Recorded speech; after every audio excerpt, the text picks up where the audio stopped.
우리 인천 남북교회 성도 여러분, 안녕하십니까? 여러분들을 뵙게 돼서 매우 기쁩니다. 제가 인천 남북교회에 와서 성도님들하고 만난 거는 2012년 2월까지 중동중앙교회에서 목회를 했으니까요.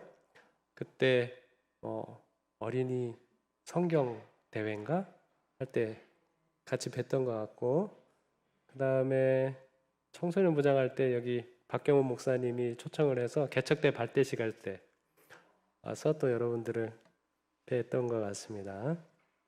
원래 예정대로는 지난 금요일하고 안식일 날 말씀을 전하기로 되어 있었는데요. 제가 필리핀에 출장 간 사이에 저희 교회의 집사님의 따님이 지난 일요일 날 돌아가시고, 저는 이제 목요일 날 서울에 왔는데, 그래서 만나 뵙고 좀 위로도 드리고 그렇게 해야 되겠다 생각이 들어서 좀 일정을 좀 변경을 했습니다. 죄송스러웠지만 그래도 우리 목사님께서 또 우리 성도님들께서 일정을 변경해 주셔서 감사드립니다. 오늘과 내일은요, 제가 여러분들과 전도에 대한 말씀을 같이 나누려고 합니다. 저는 목회를 하면서 어떤 목회자들은 막 1년에 막 수십 명씩 집례를 주고 막 이렇게 하시는 분들이 계신데, 저는 그렇게는 잘 못하는 사람이었거든요. 그래서 제가 합회 안교 선교부장 될 때 굉장히 부담이 많았습니다. 그래서 제가 스스로 전도도 못하는 사람을 어떻게 안교 선교부장을 맡기시는지 모르겠다고 그렇게 굉장히 마음의 부담이 컸었는데, 저 나름대로 가지고 있는 전도에 대한 생각은 있습니다. 그래서 그 생각을 가지고 우리가 전도라고 하는 것을 어렵지 않게 좀 쉽게 생각을 하고 접근하면 좋겠다 싶어서 오늘과 내일 그러한 말씀을 좀 나누도록 하겠습니다. 오늘 첫 번째 시간으로는 예수님이 알려주신 전도의 시작이라고 하는 제목으로 말씀을 나누겠습니다. 예수님은 우리 보고 전도하러 나가라고 할 때 어떤 말씀 하실까? 어떤 걸 우리에게 쥐어줄까? 라고 하는 부분 살펴보도록 할게요. 마태복음 10장 1절 그리고 5절 8절에 있는 말씀 읽도록 하겠습니다. 예수께서 그의 12 제자를 부르사 더러운 귀신을 쫓아내며 모든 병과 모든 약한 것을 고치는 권능을 주시니라. 그리고 12 제자에 대한 소개가 나옵니다. 그 다음에 5절부터 예수께서 이 12를 내보내시며 명하여 이르시되 이방인의 길로도 가지 말고 사마리아인의 고을에도 들어가지 말고 오히려 이스라엘 집에 잃어버린 양에게로 가라.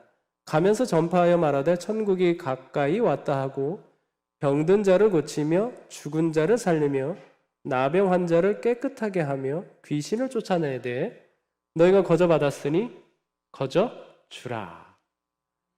이 말씀은 예수님께서 12 제자를 부르신 다음에 둘씩 짝을 지어서 전도를 보내시면서 매우 중요한 원칙을 말씀하고 계시는 본문입니다. 복음을 전하는데 가장 필요한 것이 뭘까요? 여러분들이 전도하러 나간다. 그러면 제일 여러분에게 필요한 능력이 뭘까요? 자, 여러분의 손에 뭐가 들려지면 좋겠습니까? 사람을 만났을 때 첫 마디, 그 이어서 진행되는 말들을 통하여 그 사람을 잘 설득시킬 수 있는, 성경을 잘 가르칠 수 있는 능력일까요? 아닙니까? 그럼 뭘까요? 자, 만약에 그 능력이 전도하는 데에 필수적인 것이라고 한다면 아마 우리 중에 전도할 수 있는 사람은 그렇게 많지 않을 겁니다. 교회 대부분 한 10% 정도 되는 분들이 성경을 잘 가르치고 누구든지 만나면 부담 없이 이렇게 예수님에 대해서 이야기할 수 있는 그런 은사를 가지고 있는 분들이 계십니다. 나머지 90%는 그게 쉬워요, 어려워요? 매우 어렵습니다. 그래서 다른 거 하자면 우리가 쉽게 좀 잘 동하는데 전도합시다 이렇게 하면 잘 마음이 동합니까? 안 동합니까? 왠지 이렇게 부담스러운 마음이 우리 모두에게 생기는 것이죠. 자, 그런데 예수님께서 이 12제자를 보내시면서 전도하러 보내시는데 뭘 그들에게 쥐어주는가 하면 두 가지입니다. 그들이 명심해야 할 원칙이 두 가지입니다. 복음은 논리로 전하는 것이 아니라 뭐로 전하는 거다? 봉사로 전하는 거다. 그래서 여기 빨간 글씨로 되어 있는 부분 보세요. 더러운 귀신을 쫓아내고 모든 병과 모든 약한 것을 고치는 권능을 주고, 또 예수님께서 말씀하시면서도 병든 자를 고치며 죽은 자를 살리며 나병 환자를 깨끗하게 하며 귀신을 쫓아내대요. 이렇게 말씀하고 있습니다. 그러니까 전도하러 보내는데 예수님께서 성경을 잘 가르칠 수 있는 능력을 그들에게 부여하신 것이 아니라, 그 능력은 부여하신 것이 아니에요. 그렇죠? 부여하신 능력은 뭐예요? 귀신 쫓아내고 병을 고치고 또 죽은 자를 살리는 그러한 능력을 주셨다라고 이야기하고 있습니다. 가르치는 능력이 아니라 봉사를 위한 능력을 풍성히 주신 것을 볼 수 있습니다. 그 다음에 또 하나는 이방인 길로도 가지 말고 사마리아인의 고을에도 들어가지 말고 어디로 가라? 오히려 이스라엘 집에 잃어버린 양에게로 가라라고 말씀하고 있습니다. 그래서 전도의 시작은 어디부터 하는 거예요? 가까운 데부터 합니다. 가까운 사람부터 하도록 예수님께서 좀 명심하도록 원칙을 말씀해 주셨습니다. 실제로 좀 통계를 봤는데요. 신앙을 시작하는 사람들의 경우를 이렇게 조사를 했습니다. 조사했는데 이건 작년 가을에 발표된 통계 자료인데, 자, 교회에 나오는 사람이 교회를 나오기 전에 종교에 대한 관심이 있었다 없었다, 이 두 부류의 사람 가운데 관심이 있었던 사람이 교회 나오는 게 쉬울까요? 관심이 없었던 사람이 교회 나오는 게 쉬울까요? 종교에 대해. 근데 이 통계를 보시면 종교에 대해서 관심이 없었던 사람이 오히려 교회를 더 많이 나온 모습을 볼 수 있죠. 자, 그 다음에 교회 출석 전에 그러면 귀신이나 지옥이나 천국 등 이런 초월적인 세계, 이 세상은 인간만이 있는 세상이다 이렇게 생각하지 않고, 그래도 신도 있고 귀신도 있고 이런 초월적인 존재가 있는 것이다 라고 믿는 사람이 교회 나오기 쉬울까요? 아니면 그걸 안 믿는 사람이 교회 나오기 쉬울까요? 자, 여기는 수치상으로는 믿는 사람이 있지만 47%, 53% 별 차이 있습니까? 없습니까? 없어요. 그러니까 교회에 대해서 좋은 인상을 가지고 있느냐 그렇지 않느냐, 별로 교회로 나오는데 영향을 주지 않습니다. 교회 나오기 전에 신에 대해서 인정하느냐 인정하지 않느냐, 그것도 별로 영향을 미치는 요소가 아니에요. 그리고 이제 교회에 대한 호감도도요, 보시면 교회 출석 전에 호감이 갔던 종교도 이렇게 쭉 보시면 그렇게 영향이 있습니까? 없습니까? 별로 영향이 없습니다. 기독교에 대한 호감도 한번 보세요. 호감이 24%고 비호감이 22%입니다. 영향이 있어요? 없어요? 교회에 대해서 좋은 인상을 가지고 있느냐, 좋지 않은 인상을 가지고 있느냐, 이것도 별로 중요하지 않습니다. 그럼 뭐가 중요할까요? 여러분 주변에 그런 사람 있죠? 이 기독교에 대해서 좋지 않은 감정을 가지고 있는 사람, 그 사람 인도하기 쉬울까요? 어려울까요? 별로 상관이 없다는 겁니다. 재림교회에 대해서 부정적인 인식을 가지고 있어요. 인도하기 쉬울까요? 어려울까요? 그것도 별로 상관이 없다는 겁니다. 그것도 크게 상관이 없다는 거예요. 자, 그런데 교회 출석 전에 공통적인 부분이 있습니다. 그것은 뭐냐면 76%가 뭐라는 거예요? 어려움이 있었다는 겁니다. 교회를 나오기 전에 대부분의 사람들은 뭘 겪고 있었더라? 어려움을 겪고 있었더라. 이렇게 이야기하고 있습니다. 그것도 조금 이렇게 더 세분화해서 보면 인생의 의미를 찾고 싶어서, 내가 왜 사는지 이런 걸 찾고 싶어서 교회를 나오는 사람들이 가장 많은데요. 그중에 상대적으로 응답이 높은 층은 여자, 그리고 50대 주부. 그 다음에 현실적으로 이제 어려움을 많이 느끼는 사람, 뭐 직장 문제라든지 건강 문제라든지 이래서 교회를 나오는 사람들 보니까 50대의 노동자 계층 이런 분들이 이래요. 통계적으로 이렇게 나와 있습니다. 어쨌든 여러분 우리가 기억해야 될 것은 뭐냐면 교회에 대해서 좋은 인상, 좋지 않은 인상 이거는 우리가 교회로 인도하는 데에서 그다지 영향을 미치는 요소가 아닙니다. 다만 교회를 나오는 데 있어서 아주 결정적인 영향을 미치는 것은 무엇인가 하면 그들이 현재 어떤 어려움을 겪고 있느냐 이 부분이 중요하다는 겁니다. 그러니까 예수님께서 복음을 전하러 갈 때에 어떤 능력을 주시는 거예요? 그런 어려움들에 대하여 답을 해줄 수 있는 능력을 주시는 것이죠. 자, 이 개신교인에 대한 이제 사회적인 이미지도 한번 조사를 해봤는데요. 이거는 엠브레인 트렌드 모니터에서 나온 겁니다. 이게 뭐 여론조사 기관입니다. 뭐 천주교 신자, 비종교인, 불교 신자, 개신교 신자 이렇게 쭉 인상, 사람들이 어떤 이미지를 가지고 있나 조사를 했더니 이제 개신교인과 관련된 단어들 쭉 보시면 이기적이다, 배타적이다, 배려가 없다, 비윤리적이다, 이중적이다, 비합리적이다, 독단적이다, 부패했다. 2020년에 조사한 거거든요.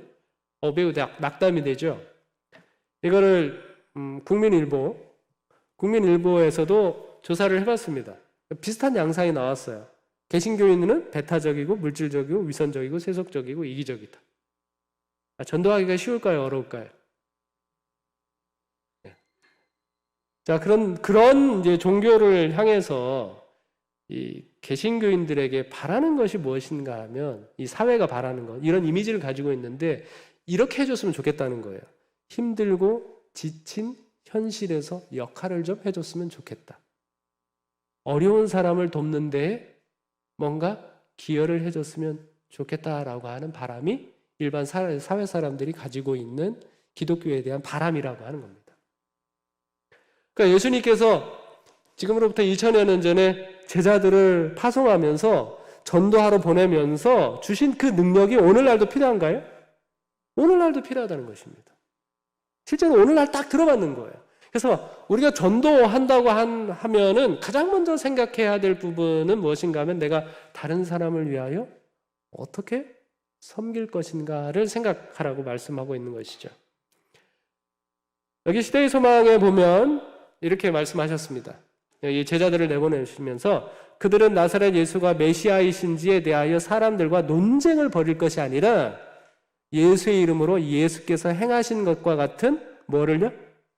자비를 베푸는 일을 행할 것이었다라고 이렇게 말씀하고 있습니다. 이 말씀을 보면서 예수님께서 우리를 논리로 설득시키는 분이 아니시잖아요. 여러분 얼마나 감사합니까? 예를 들어서 여러분 우리가 이제 예수님을 믿는데 오늘도 이제 저녁에 들어가시면 기도하실 거 아닙니까? 자, 기도하러 딱 갔는데 예수님하고 얘기하는데 우리 이제 논리적으로 예수님하고 이제 이야기해 본다고 생각을 해보십시오. 우리 예수님한테 예수님 제가 오늘 하루 살았는데요. 아침에는 결심을 제대로 하고 나가긴 했는데 살다 보니까 예수님도 다 잊어버리고 개판은 아니지만 5분 전쯤으로 산 것 같습니다. 이렇게 예수님에게 얘기했는데 우리가 예수님은 우리에게 논리적으로 우리를 대하신다고 생각을 해보면 여러분 내일 저녁에 또 기도하고 싶은 마음이 들까요? 안 들까요? 또 그래서 내가 얘기했잖아. 오늘 아침부터. 너 그렇게 말만 그렇게 결심하고 나아가면 소용이 없다. 이것저것 다 해야 되는데 너 왜 그것도 안 하고 이제 와서 이렇게 얘기하느냐? 예수님께서 이렇게 우리를 논리적으로 대하신다고 하면 우리는 예수님을 믿지 못할 겁니다. 근데 예수님은 어떤 분이셔요? 우리에게 자비로운 분이십니다. 우리가 어제 잘못했고 오늘 잘못하고 내일 잘못하고 수없이 많은 잘못을 저지른다라고 할지라도 예수님 앞에 나아가면 예수님은 언제나 우리에게 어떤 분이셔요? 자비로운 분이셔요. 그러니까 우리가 예수님을 뭐 하는 것입니까? 믿는 것이죠. 세상 사람들이 그러면 예수님께 이끌리는 것도 뭘까요? 당연히 자비를 베푸시는 것이죠. 우리에게 필요한 것이 그것이다라고 이야기하고 있는 것이죠. 초기 교회의 로마 시대에 기독교가 생각해보면 너무나 폭발적으로 부흥했습니다. 그렇죠?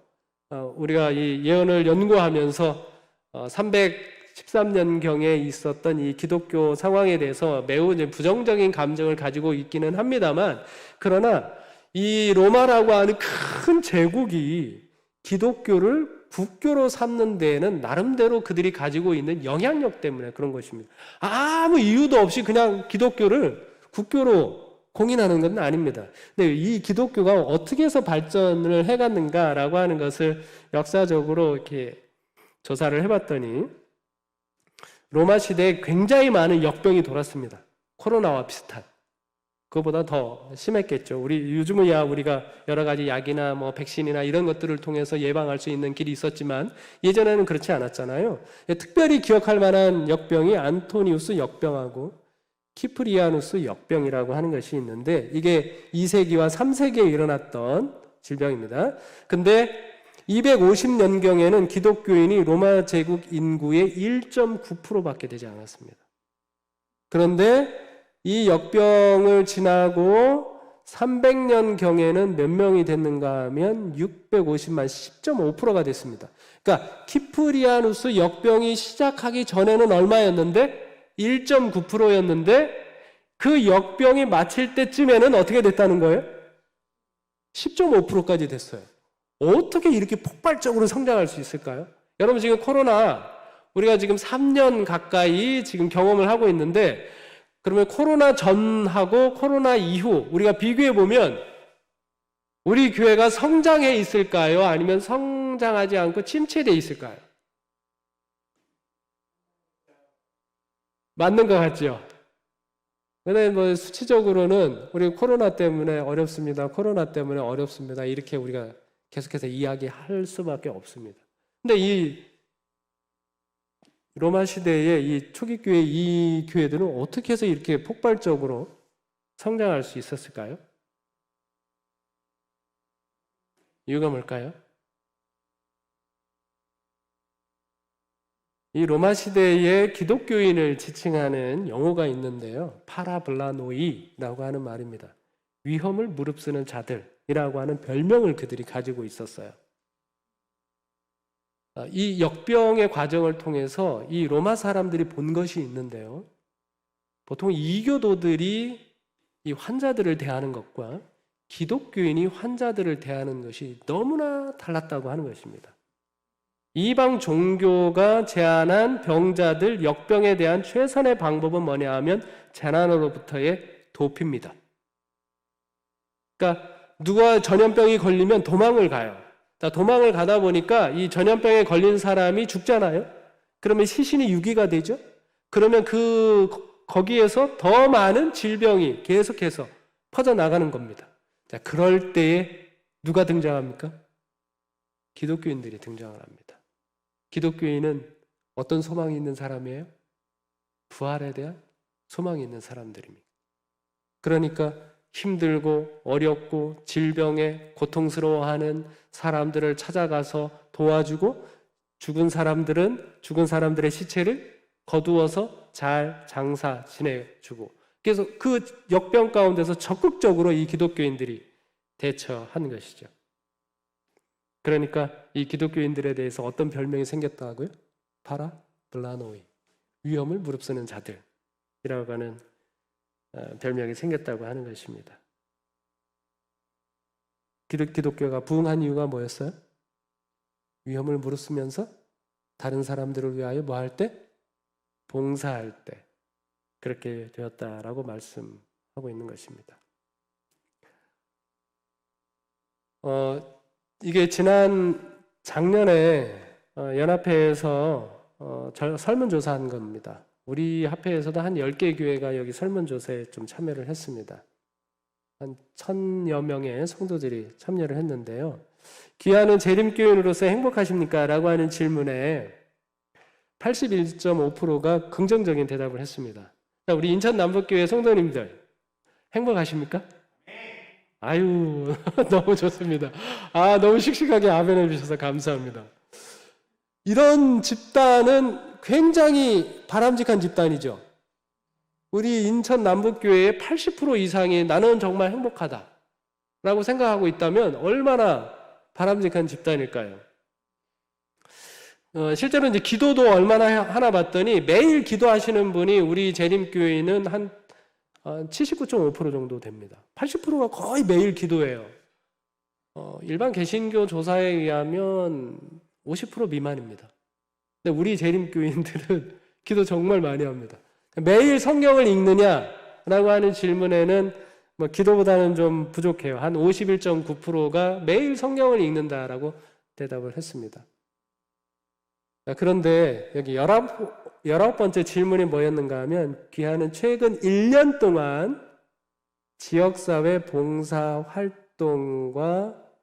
교제에 참여한 적이 있습니까? 이런 질문을 했습니다. 지역사회에 나아가서 사람들에게 봉사를 했느냐라고 하는 것이죠. 얼마나 대답을 했을까요? 여기 보면 전혀 없다가 14.8%, 없다가 31.5%, 한두 번 있다가 25.9%입니다. 그러니까 1년에 봉사를 한두 번밖에 이제 세상 사람들을 위해서 봉사하지 않는다는 거죠. 그 정도밖에 안 해요. 그 이하가 73%, 72% 정도 됩니다. 자, 그런데 제가 이 말씀을 그 밑에 있는 사도행적 12쪽에 있는 이 말씀을 보면서 이거 우리에게 좀 문제가 있다는 생각이 들었습니다. 하나님의 교회는 다양한 은사와 성령의 능력을 충만하게 받은 여러 성도들이 모인 궁정이다. 그들은 저희가 도와주고 축복하는 사람들의 행복에서 저희의 행복을 찾을 것이다. 자, 예수님이 세우신 교회의 교인들은 무엇 때문에 행복해요? 내가 도와준 사람들이 행복해하는 모습을 보면서 행복을 느낀다는 겁니다. 근데 우리 재림교인들은 행복한다고 대답을 하는데 실제로 봉사활동은 많이 합니까? 안 합니까? 그럼 이 행복, 우리가 느끼고 있는 행복이 도대체 뭐죠?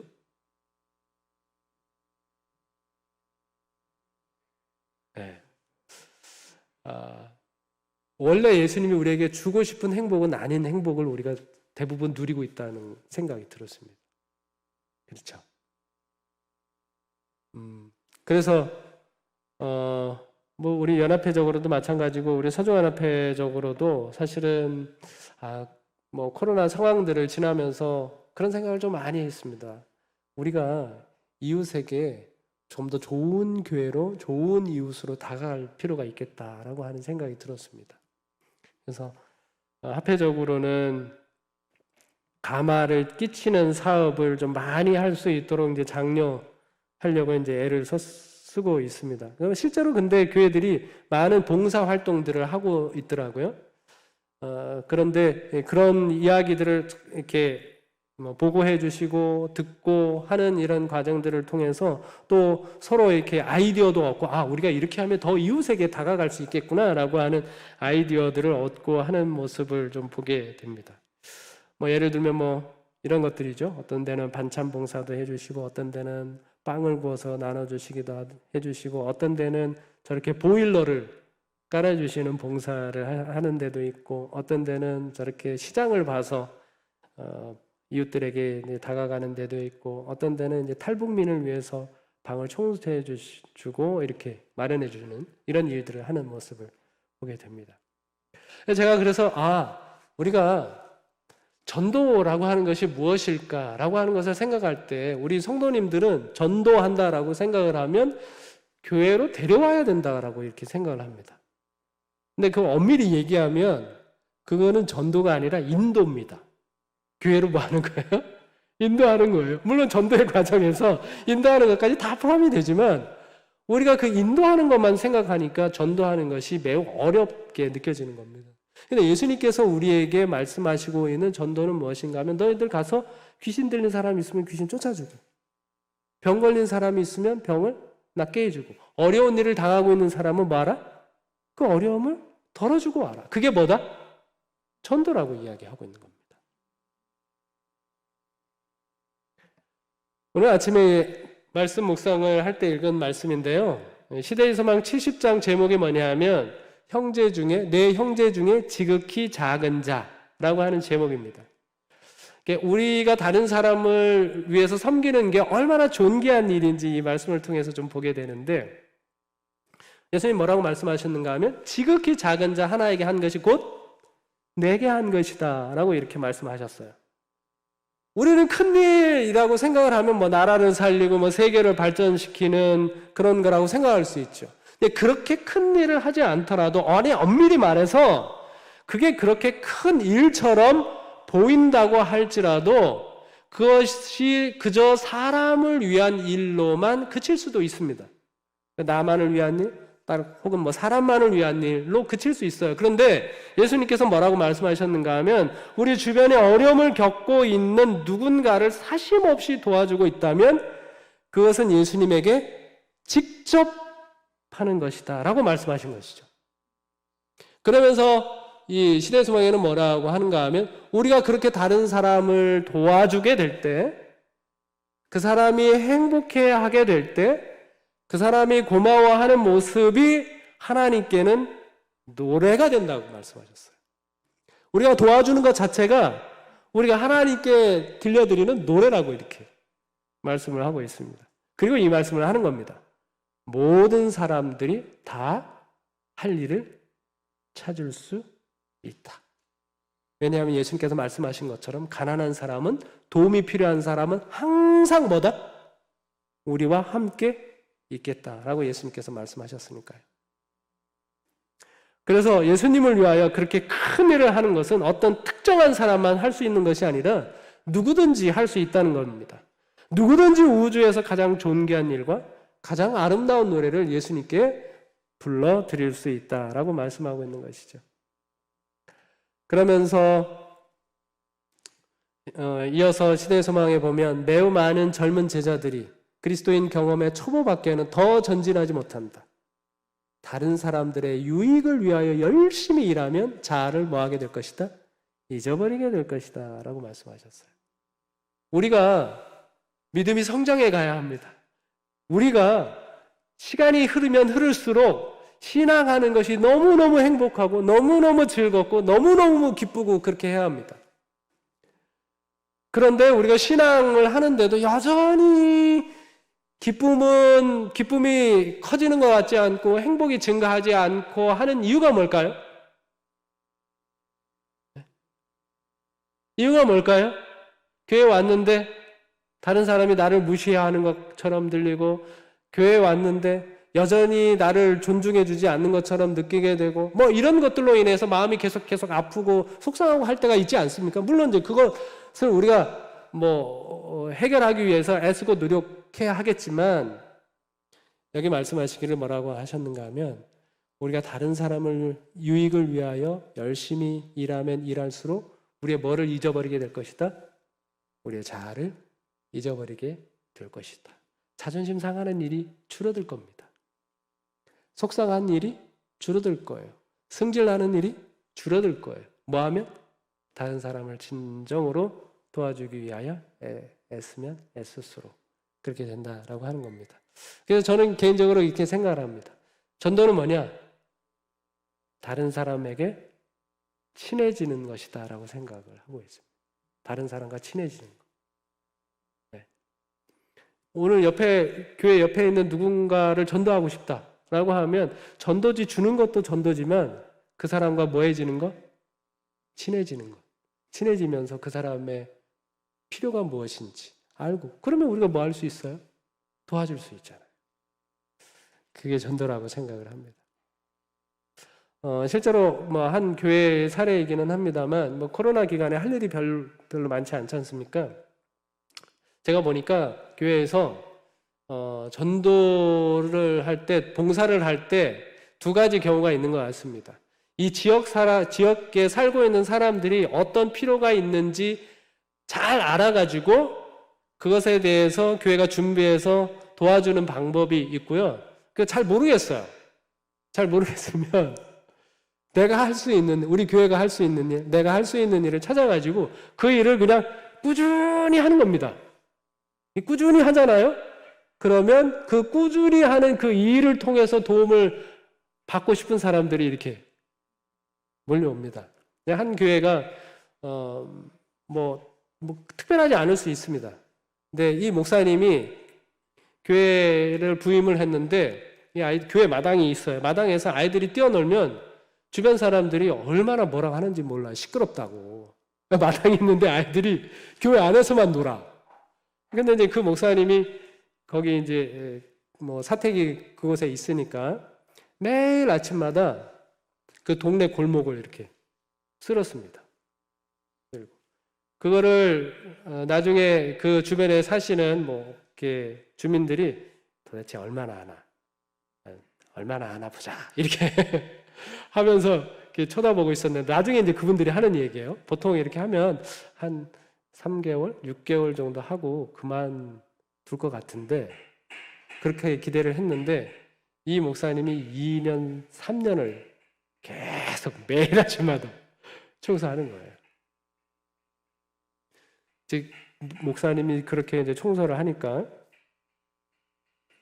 코로나 때 이 교회가 주택가에 딱 폭 안겨 있거든요. 그러면 예전에 그 코로나 초창기에 농촌에 있는 교회들이 예배를 드릴 수 없는 이유가 있었습니다. 그럼 뭐냐면 동네 사람들이 주민들이 교회에 와가지고 같이 모여서 예배 드리는 거를 싫어해요. 막아요. 그래. 이장이 와가지고 예배 못 드리게 하고 막 그렇게 했거든요.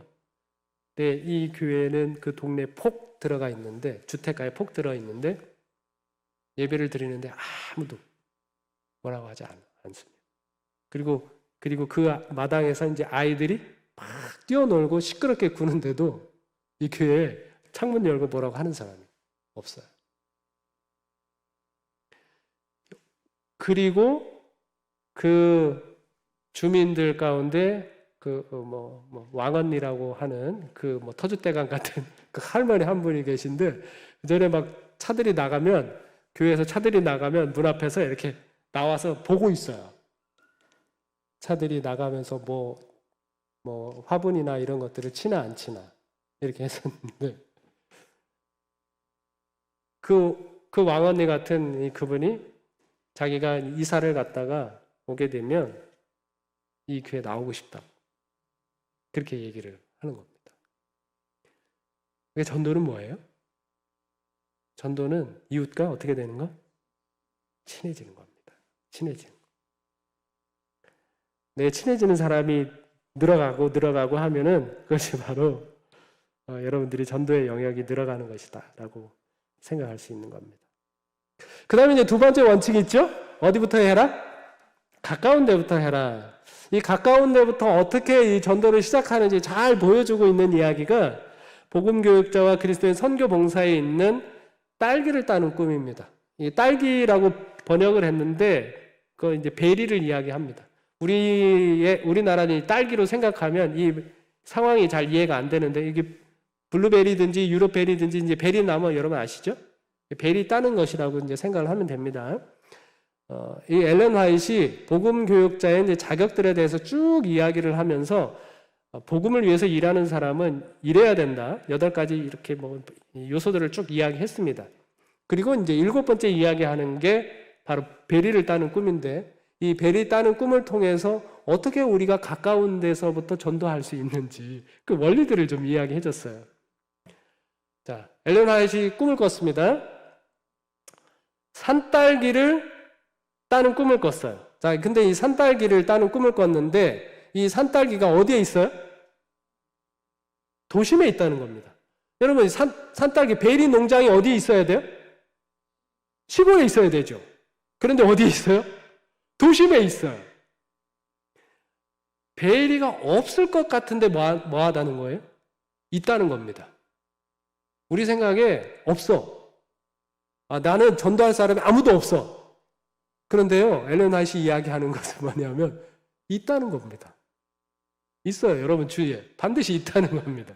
그 다음에 또 뭐냐면 그래서 이제 그 농장으로 갔거든요. 농장으로 갔는데 사람들이 마차에 딱 서자마자 사람들은 다 어디부터 가는가 하면 멀리 있을 거라고 생각을 해가지고 저 멀리부터 가서 베리를 찾는 겁니다. 근데 엘렌 화이트는 어디부터 찾는가 하면 마차 선 그 자리부터 찾는 거예요.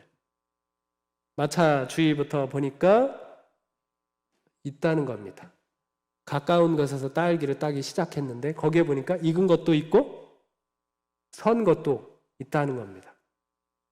그래서 우리가 자세히 보면 하나님께서 분명히 익혀놓으신 것이 있어서 이 전도는 뭐냐면 하나님께서 익혀놓은 것을 따는 거라는 겁니다. 설 익은 것을 익혀가지고 따는 게 아니라 하나님께서 익혀놓은 것을 따는 것이 바로 전도라고 이야기하는 것이죠. 그리고 엘렌 화이트 그 장면을 보면서 한 가지 이제 후회하는 것이 뭔가 하면 가만히 보니까 이미 땅에 떨어진 그 베리들이 굉장히 많은 거예요. 그래서 그가 이제 후회합니다. 내가 조금만 일찍 왔더라면 떨어지지 않고 다 수확할 수 있었을 텐데 라고 하는 그런 후회를 하는 것이죠. 그래서 이것을 통해서 우리가 생각할 수 있는 것은 우리 주변에 익은 사람이 생각보다 많다는 겁니다. 그래서 내가 항상 전도했더라면 그가 복음을 받아들이고 예수를 믿는 모습을 지켜볼 수 있었던 사람들이 우리 생각보다 많다는 이야기입니다. 사도행적에 보면 에티오피아 네이시에게 전하는 빌립 집사에 관한 이야기를 하면서 어떤 말씀을 하고 있는가 하면 성경을 읽지만 그 참된 의미를 깨닫지 못하는 사람들이 많이 있다. 세계에 도처에서 남녀들은 하늘을 동경하면서 바라보고 있다. 빛과 은혜와 성령을 갈구하는 영혼들의 기도와 눈물과 탐구가 하늘로 올라가고 있다. 많은 사람들은 다만 거두어들임을 받기를 기다리면서 하늘나라 경계선에 있다. 이 말씀하셨습니다. 우리가 모르고는 있지만 정말 많은 사람들이 어디 경계선에 있어요? 하늘나라 경계선. 많은 사람들이 저 인천 남부교회 저 출입문 가까이에 있다는 겁니다. 많다는 거예요.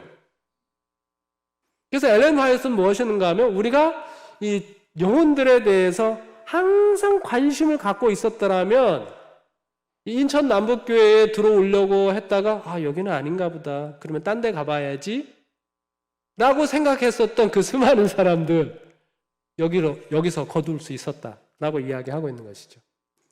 여러분 어떻게 하면 그 베리를 익어가게 할까요? 여러분 기도가 사람을 익어가게 합니다. 여러분들이 기도하고 있는 영혼들이 얼마나 됩니까? 여러분이 그 영혼들을 위하여 기도하는 만큼 영혼들이 익어갑니다. 그 다음에 또 엘렌 화이트가 팍 베리를 따다 보니까 그 주변에서 어떤 사람들이 보는가 하면 잡담하고 교제만 하는 사람이 있어요. 이 사람들 뭐냐면 여기도 가보고 저기도 가봤는데 도무지 열매를 찾을 수 없다고 이야기하고 있습니다. 이 사람들 눈에는 영혼이 안 보여요.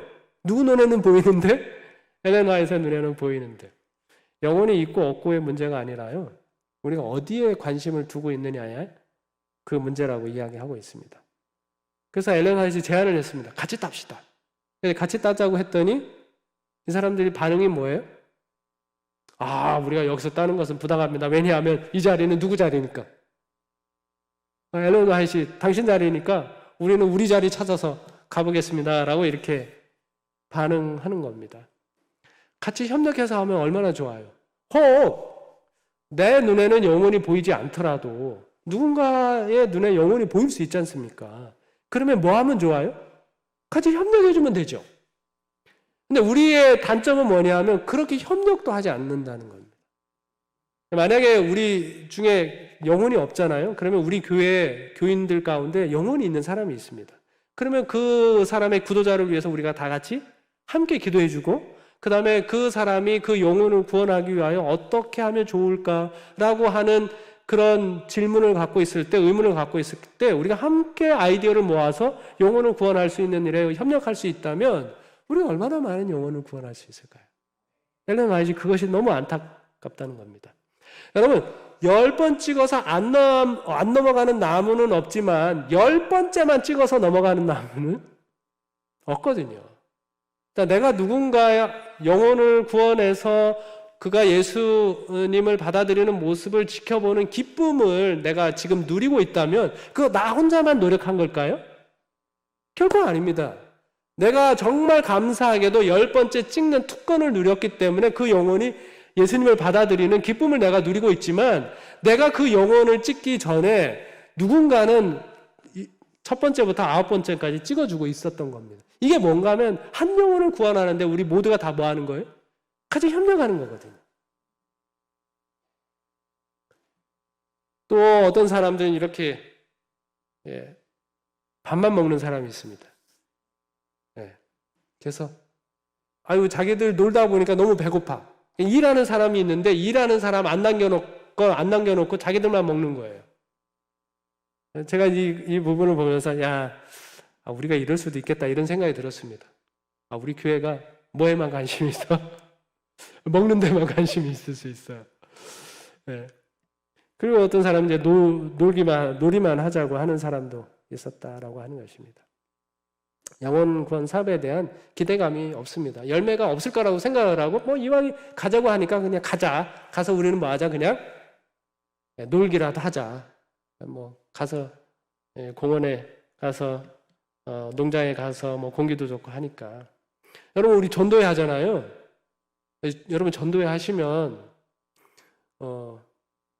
전도회에 대한 여러분 기대감을 모두가 가지시면 좋겠습니다. 어떤 분은 가서 자리나 채워주지 이렇게 생각하시는 분이 있을 수도 있지만 그렇게 하지 마시고요. 우리 교회가 전도회 하면 우리 한 영혼이 올 수도 있잖아요. 누군가. 그럼 그 영혼을 위해서 우리 모두가 뭐 하는 거예요?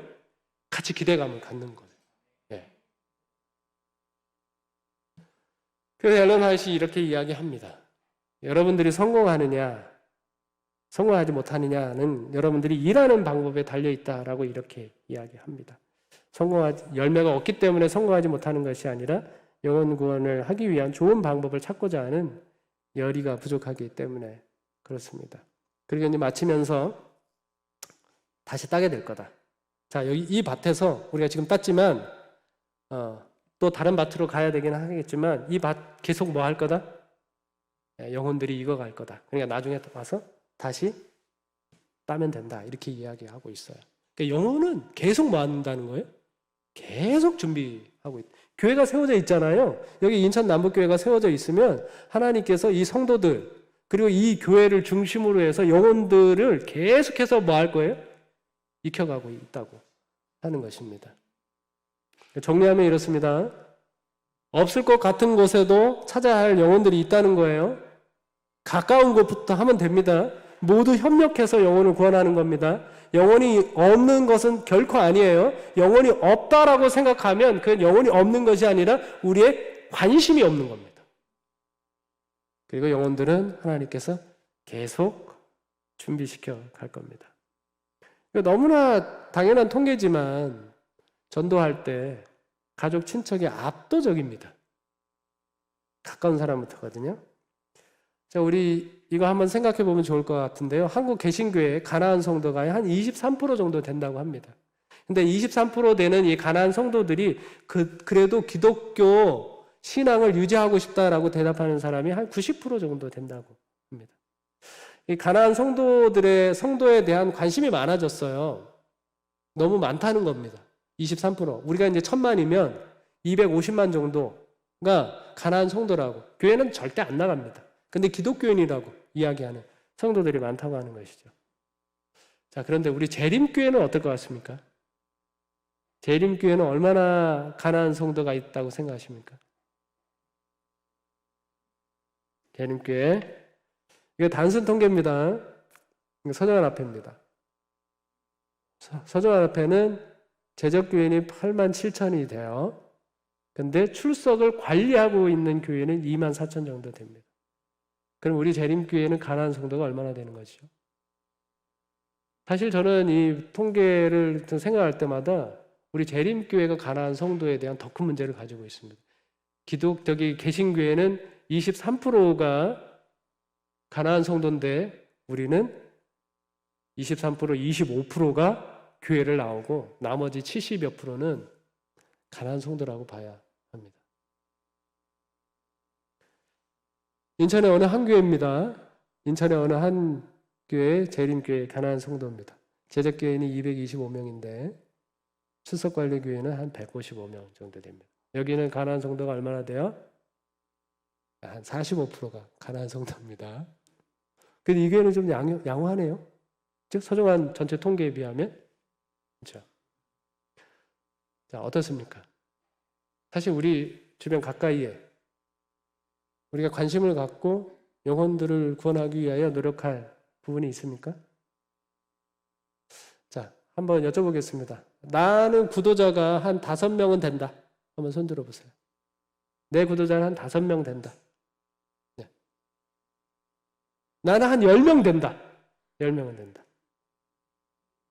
나 한 20명 된다. 난 30명 된다. 그러면 5명이 최고로 많은 겁니까, 지금? 아, 그래요? 근데 여러분들은 구도자가 누가 구도자라고 생각을 하시는 겁니까? 누가 구도자입니까? 제가 여러분들에게 프린트를 하나씩 드렸습니다. 제목이 뭐라고 드렸는가 하면 내가 알고 있는 찾아야 할 이른 양 이렇게 적었습니다. 여러분 지금 뭐 시간이 없지만 댁에 돌아가셔서요 한번 써보세요. 여기 기록을 해보시면 여러분 주변에 재림교회를 안 다니고 있는 사람 쭉 적어보십시오. 몇 명 될까요? 몇 명 될까요? 저는 여기 이제 기도 노트에 71명 명단을 가지고 있습니다. 적어봤어요, 실제로. 가족, 친지. 근데 더 넓게 적으면 많을 겁니다. 여러분 카톡 친구가 몇 명 되나요?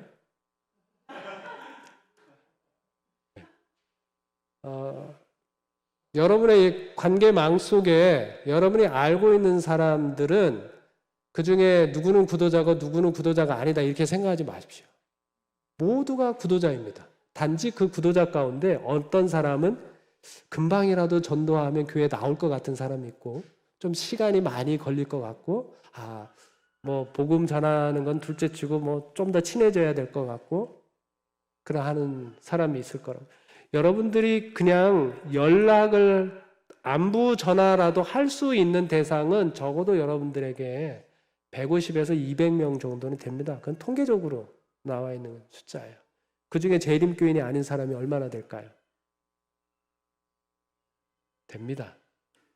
그래서 여러분 구도자 한번 적어보시면 한 사람당 5, 60명 이상씩은 다 적을 수 있습니다. 그럼 우리 인천 남북교회 구도자는 몇 명 정도 될까요? 5,000명은 돼야 됩니다. 5,000명. 그 사람들 가운데 이 지역 가까이에 살고 있어서 인천 남북교회로 인도할 수 있는 사람도 있을 것이고 그래도 인천 남북교회와 멀리 있기 때문에 이 교회로 인도하기는 어렵지만 우리가 같이 함께 기도하고 함께 협력하면 복음을 전할 수 있는 기회를 가질 수 있는 영혼들이 있는 겁니다. 한번 구도자에 대한 생각을 그렇게 바꿔보시면 좋겠다 생각이 듭니다. 여러분 이 비유 아시죠? 이 비유에서 여러분 어떤 사람이 되는 게 좋을까요? 네? 여기 이 비유에는 3개의 교회, 엄밀히 말하면 2개의 교회가 등장을 합니다. 한 교회는 고장난 교회입니다. 뭔가 큰 일을 할 수 있을 것 같아요. 제사장처럼 레위인처럼 그럴듯한 모습을 갖고는 있지만 아무것도 못하는 교회입니다. 한 교회는 건강한 교회입니다. 겉은 아무 상관이 없습니다. 사마리아 사람처럼. 하지만 사람을 살리는 위대한 일을 하는 교회입니다. 여러분 어느 교회 교인입니까? 어느 교회 교인이세요? 네? 이 글을 많이 쓰시는 감리교회 이현주 목사님이 계신데요. 그분이 이제 목회를 할 때 교인들하고 성경 묵상 모임을 했습니다. 그날 주제가 선한 사마리아인의 비유입니다. 목사님께서 교인들에게 물었어요. 제사장과 레위인은 왜 강도 만난 사람을 외면하고 도망쳐 버렸을까요? 근데 왜 이 사마리아 사람은 강도 만난 사람을 도와주었을까요? 그리고 여관까지 데리고 가서 치료를 해주겠다고 했을까요? 여러분 왜 그랬을까요? 감사합니다. 이유가 뭘까요? 왜 제사장과 레위인은 그냥 가버리고 선한 사마리아인만 도와줬을까요? 네? 이것이기 때문에 뭐 여러 이유를 얘기했습니다. 어른들 뭐 여러 가지 이유를 이야기했습니다. 근데 이 목사님의 머리를 망치로 쾅 친 것 같이 충격을 준 그 이야기를 한 친구가 있었는데 까까머리 중학생입니다. 그 당시는 머리가 스포츠 머리였으니까 그 중학생이 이 말씀을 막 고개를 막 돌리면서 이렇게 오다가 목사님에게 이렇게 얘기했습니다. 목사님 사마리아 사람이 강도 만난 사람을 도와준 이유는 혹시 사마리아 사람하고 강도 만난 사람하고 서로 아는 사람 아니었을까요? 아는 사람이었으니까 도와줬겠죠. 이렇게 답을 하는 거예요. 이게 처음에는 이게 뭐 뚱딴지 같은 소리 한다고 생각이 들었는데 그 말을 곱씹으면 곱씹을수록 목사님 마음에 충격을 준 거죠.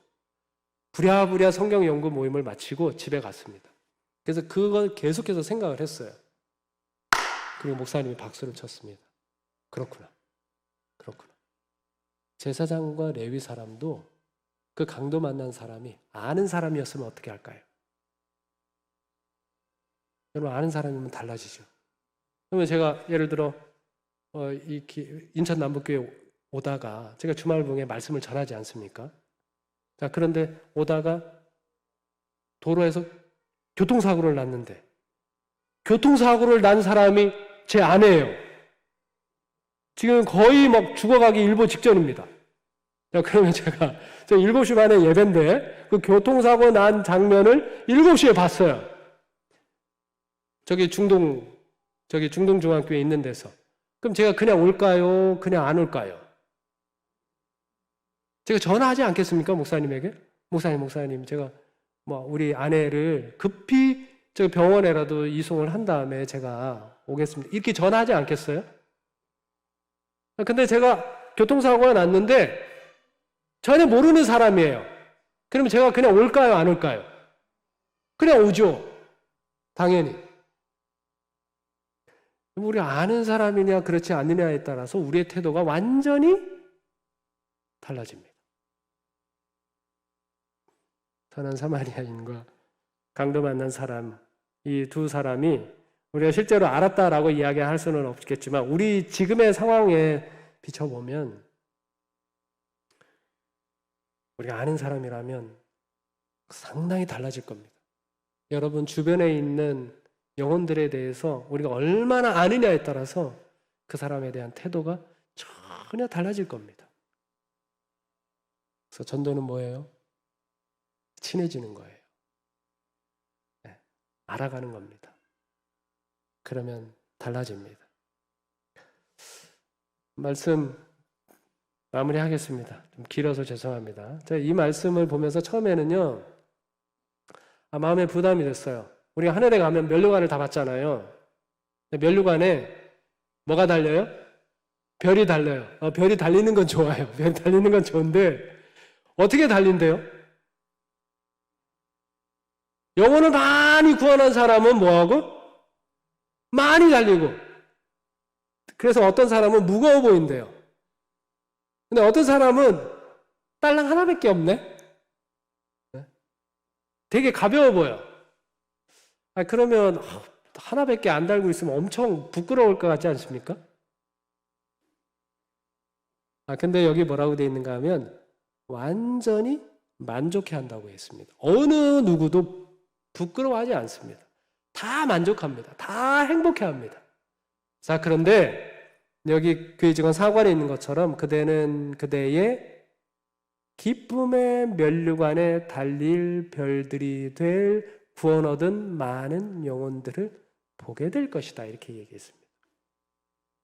이 말씀이 뭐냐면 영혼을 많이 구원한 사람과 영혼을 구원하는 일에 등한히 한다고 표현하긴 하지만 어쨌든 영혼을 적게 구원한 사람의 차이가 있습니다. 하늘에 가면. 뭐는 차이가 있어요? 기쁨의 차이는 있습니다. 여러분 하늘에 갔는데 우리가 하늘에 갔는데요. 어떤 사람이 날 찾아와가지고 손을 툭 잡고 아우 집사님 내가 이렇게 하늘에 올 수 있었던 것은 집사님 덕분입니다.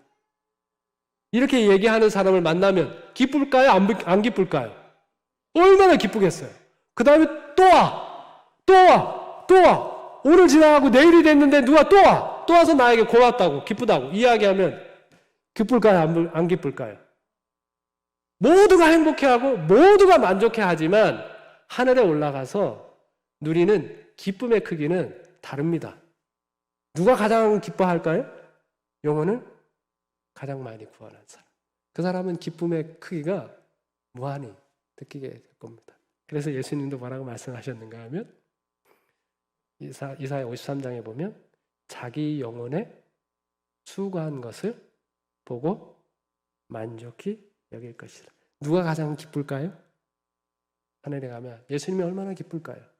자기 희생을 통하여 구원한 많은 사람들을 바라보면서 우리 인천나무교회 모든 성도님들께서 그러한 기쁨을 이 땅에서도 누리고 하늘에 가서도 풍성하게 누릴 수 있게 되기를 간절히 바랍니다. 전도는 어떻게 시작한다? 첫 번째 봉사로. 그리고 어디부터? 가까운 데부터. 그렇게 하시기를 간절히 바라면서 말씀을 마치겠습니다.